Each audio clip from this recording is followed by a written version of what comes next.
Bienvenue à toutes et à tous dans cette émission spéciale. Le 15 juin prochain, les professionnels des médias vont aux élections. Après 4 ans d'exercice, les actuels conseillers de la HAC bouclent leur mandature et vont bientôt passer la main. Et parmi les candidats, 3 seront retenus. Un des acteurs de la presse écrite, un de l'audiovisuel et un dernier de la technique. Et sur la liste de départ, ils sont 12. Ce sont les potentiels administrateurs de l'écosystème médiatique national que nous avons l'honneur de recevoir pour vous. Et en 13 minutes, ils nous diront comment ils perçoivent la presse béninoise aujourd'hui et comment ils espèrent la voir devenir d'ici 2023 dans un monde en pleine mutation, confronté aux enjeux du droit à l'information, la bonne information d'ailleurs, et du droit à la préservation de l'intimité et de la vie privée, complexifiée par les médias nouveaux et l'information en continu. Et sur ce plateau, nous sommes avec Hilaire Nda. Il est candidat au poste de conseiller dans la catégorie presse audiovisuelle. Bienvenue à vous. Bonjour. Bonjour. Après 20 ans d'exercice du métier du journalisme et 16 ans à la tête d'un organe privé, quels sont les atouts que vous pensez détenir pour mener à bien le rôle de conseiller une fois que vous serez élu?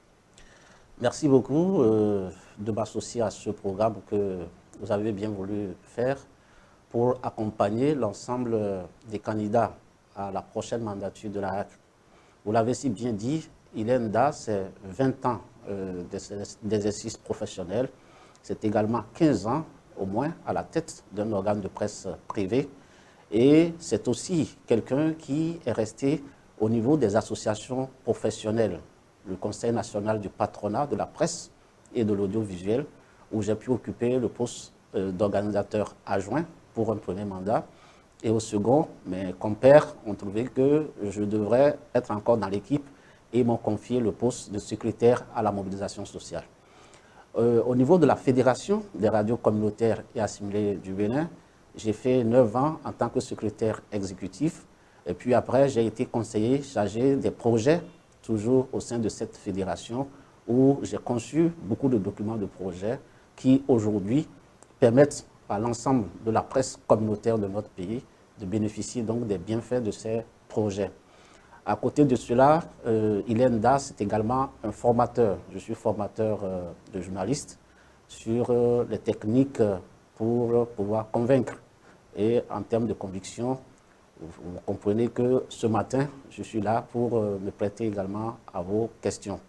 C'est donc une somme d'expérience que je suis en train de mettre au service de la profession en initiant donc ma candidature. Il faut dire que je suis parti d'un certain nombre de constats qui sont évidents au niveau de la presse aujourd'hui. Dans un premier temps, quand on prend les professionnels des médias, progressivement, ils sont en train de perdre du déclin parce qu'on ne les honore pas à leur juste valeur. Et s'ils ne sont pas honorés à leur juste valeur, il est évident que leur profession également est en train de prendre un coup. La profession est en train de prendre un coup, d'autant plus que ceux qui exercent n'ont pas toujours la carte de presse. J'ai pu faire le tour du pays et je me suis rendu compte que beaucoup de nos confrères n'ont pas la carte de presse. Vous vous retrouvez parfois avec des rédactions où il y a 10 journalistes, mais parmi les 10, 2 ou 3 seulement ont la carte de presse. Ça veut dire que si on doit tenir rigueur au test, on aura beaucoup plus de personnes qui ne pourront pas collecter, traiter et diffuser l'information au jour le jour, plus que ceux qui en auront droit, parce qu'ils n'ont pas la carte de presse. Vous savez que la carte de presse est aux journalistes ce que la carte d'identité est à un citoyen. Si vous êtes professionnel des médias et que vous n'avez pas votre carte de presse, ça suppose que sur les terrains de reportage, vous aurez des difficultés à faire protéger votre intégrité physique en même temps que votre matériel de travail. Et donc, vous aurez des difficultés à accéder à l'information que vous êtes jugé donner à vos téléspectateurs, à vos auditeurs et à vos lecteurs pour ceux qui sont de la presse écrite. C'est-à-dire que la carte de presse reste un élément fondamental. Actuellement, la haute autorité de l'audiovisuel et de la communication essuie beaucoup de critiques, et non sans raison, parce que vous aurez constaté qu'au cours de cette mandature, il y a eu des organes de presse qui ont subi le coup de la fermeture. Ils ont été traînés devant la justice ensemble avec cette institution. Ça veut dire que l'institution même doit pouvoir redorer son blason parce que c'est une institution qui est en train de perdre un peu de sa crédibilité. Et nous disons, il ne faut pas que nous laissions que la saignée soit trop grande avant de fermer la boucle. C'est pourquoi, en homme d'expérience que je suis, je me suis dit, une fois à la HAC, j'apporterai beaucoup de mon expérience pour que tous les défis qui s'imposent au monde de la presse d'une part et à l'institution soient une réalité. Quand je parle du monde de la presse, vous allez me demander qu'en est-il de la liberté de presse? Justement, parce que lorsqu'on évoque la liberté de la presse, l'une des grandes attentes des consommateurs et des acteurs eux-mêmes, c'est forcément la liberté de la presse. Voilà. On ne peut pas avoir des journalistes libres si, sur le terrain, déjà, ils n'ont pas accès à l'information du fait de ce que je viens de dire. En plus, quand vous allez au sein des rédactions, au sein des organes de presse, vous vous rendez compte que les journalistes n'ont pas toujours le salaire qu'ils méritent. La plupart des patrons de presse ne sont pas toujours enclins à respecter la convention collective. Or, la convention collective est pour les journalistes ce que le Code du travail est pour les fonctionnaires en général. Donc, normalement, c'est l'élément qui permet au patron de presse d'être évalué sur la base de la convention qu'il aura signée avec la HAC.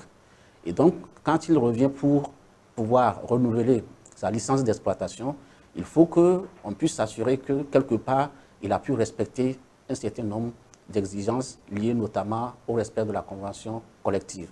Mais ce fait que, pour le moment, ce n'est pas encore une réalité. Et je ne sais pas si les patrons de presse sont conscients de ça. S'ils ne le sont pas, il faut que nous travaillions à les sensibiliser pour qu'ils soient davantage conscients de ce phénomène. Parce qu'on pense seulement qu'on prive les journalistes de leur gagne-pain, mais c'est qu'en le faisant, on hypothèque également la vie de l'organe, parce que si la haute autorité de l'audiovisuel de la communication ne venait pas à renouveler la fréquence, vous voyez, l'organe s'en va et avec lui donc tout le personnel qui y travaille. Il faut que nous travaillions à conscientiser donc les patrons de presse sur ce facteur-là pour qu'ils puissent relever le défi. Pour ce qui est de la liberté de presse, si nous arrivons à faire en sorte que les journalistes aient accès aux sources d'information, parce qu'on les protège sur les lieux de reportage, parce qu'ils ont des facilités conformément à ce que la loi a prévu, alors on peut dire que progressivement, on amène les journalistes vers une liberté. On ne peut pas avoir de journalistes libres s'ils sont tenus par le ventre. C'est pourquoi j'avais évoqué tout à l'heure la question du respect de la convention collective pour leur permettre de pouvoir bénéficier des bienfaits donc, de cette convention. On ne peut pas avoir des journalistes libres si la haute autorité de l'audiovisuel et de la communication ne les accompagne pas au quotidien pour relever les défis de la profession, notamment la spécialisation. Nous avons aujourd'hui des journalistes touche à tout qui sont pour la santé, qui sont pour l'éducation, qui sont pour ainsi de suite. Alors, si nous continuons comme ça, on risque de se retrouver finalement avec des personnes qui, du point de vue professionnel, ont des carences. Parce que, vous savez, quand vous vous spécialisez dans un domaine, vous avez une étendue un peu plus grande de tous les aspects liés à ce domaine et vous pourrez traiter les questions qui sont liées avec beaucoup plus de professionnalisme. Justement, Ilenda, c'est une question de moyens aussi lorsqu'on parle de la spécialisation des journalistes. De manière concrète, quelle sera votre bataille une fois que vous serez élu? Ok. Alors, vous savez que nous passons désormais de l'aide de l'État vers le Fonds d'appui au développement des médias. Le FADEM prévoit, au nombre des articulations qui sont contenues, le FADEM prévoit par exemple la possibilité de renforcer les capacités de nos journalistes. Il faut que nous puissions travailler à ce que des projets soient inscrits dans ce sens pour pouvoir renforcer leurs capacités. Parce que si on n'y va pas, nous avons le risque que prochainement, parce qu'en restant aujourd'hui, il faut penser à demain. Et moi, je suis un homme qui pense à aujourd'hui en même temps qu'il développe des alternatives pour le futur. Et pour le futur, je pense que la spécialisation doit rester un élément clé et ça passera forcément par le Fonds d'appui au développement des médias, dans lequel nous allons inscrire des lignes pour pouvoir renforcer les capacités de nos journalistes, mais également à travers des projets que nous allons soumettre à des partenaires. Et ceci en lien avec les associations professionnelles. Parce qu'on ne peut pas prendre de telles initiatives sans mettre en relation des associations professionnelles qui font déjà beaucoup, qui connaissent mieux les journalistes, qui connaissent leurs besoins. Nous allons nous arrimer à leurs activités pour pouvoir mener le combat. Alors, l'autre volet, c'est l'Internet. Je voudrais aussi que vous opiniez un peu là-dessus. L'Internet est en évolution aujourd'hui et ça fait développer de nouvelles tendances comportementales. Avec tout ceci, quel est selon vous le régime juridique aujourd'hui de la presse béninoise? Alors, quand vous regardez le Code de l'information et de la communication, il n'a pas trop mis l'accent sur les questions liées à la régulation sur l'Internet. Ce qui est prévu, c'est que la Haute Autorité de l'audiovisuel et de la communication fait la régulation de commun accord avec l'ARCEP, l'autorité qui s'occupe des télécommunications. C'est-à-dire qu'on ne pourra pas aller sur ce terrain sans nous appuyer fondamentalement sur cette instance qui, par ailleurs, maîtrise un peu le milieu de l'Internet et de ceux qui donnent accès à l'Internet. Parce que c'est sur ce levier-là surtout que nous devons nous appesantir. Nous ne pourrons pas aller de maison en maison pour demander aux gens de ne pas produire et diffuser leurs messages, mais en agissant sur ceux-là qui permettent de fournir l'accès à Internet, en agissant sur eux, je pense qu'ils pourront développer des applications qui vont nous permettre déjà de faire des pré-censures, quitte à ce que celles qui vont passer les mailles du filet puissent être un peu vues de façon spéciale. Mais si on reste dans l'aspect où nous sommes, le risque est très évident que progressivement, nos organes de presse perdent de leur valeur. Parce qu'aujourd'hui, ce qui reste, la crédibilité de nos organes de presse, c'est que quand les informations sortent au niveau des réseaux sociaux, on demande à avoir la confirmation de nos organes de presse pour s'assurer que cette information est vraie.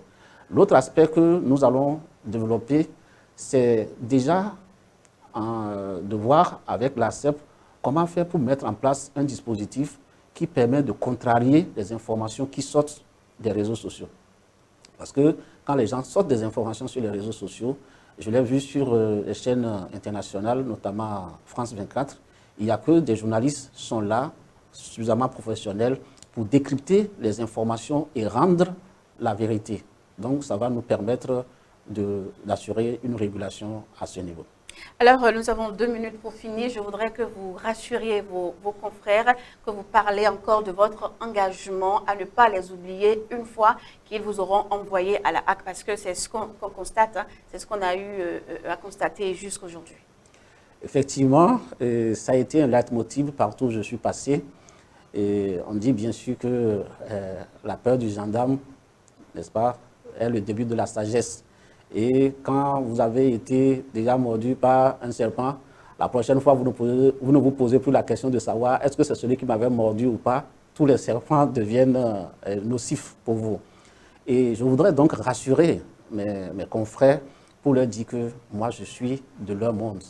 Je ne veux pas dire que ceux qui sont passés avant nous n'étaient pas du monde des professionnels. Ils l'étaient. Mais moi, je suis le seul candidat de la presse audiovisuelle du secteur privé. Et vous savez que si on regarde un peu de près, la régulation, c'est beaucoup plus du côté du privé qu'elle est un peu plus grande. C'est-à-dire que moi, je connais leurs problèmes, je les vis au quotidien et je n'ai pas de raison de leur tourner dos. Si je le fais, ça suppose que j'ai mangé dans un bol et juste après, je l'ai cassé. Ça n'aura pas de sens en fait. Et pour ceux qui me connaissent, je suis un homme de principe. Je crois qu'il n'y a pas de sincéromètre, mais ils devront me faire confiance et voir l'expérience que je vais leur donner. Si cette expérience-là venait à trahir leur confiance, ils auront alors des motifs suffisamment grands la prochaine fois. On vous aura compris, Lenda. Merci pour vos propos et merci d'être passé sur ce plateau. Nous sommes sur Vadia TV. Mesdames, Messieurs, chers internautes, ce sera donc tout pour cet entretien. Merci de l'avoir suivi. À très, très vite. Merci.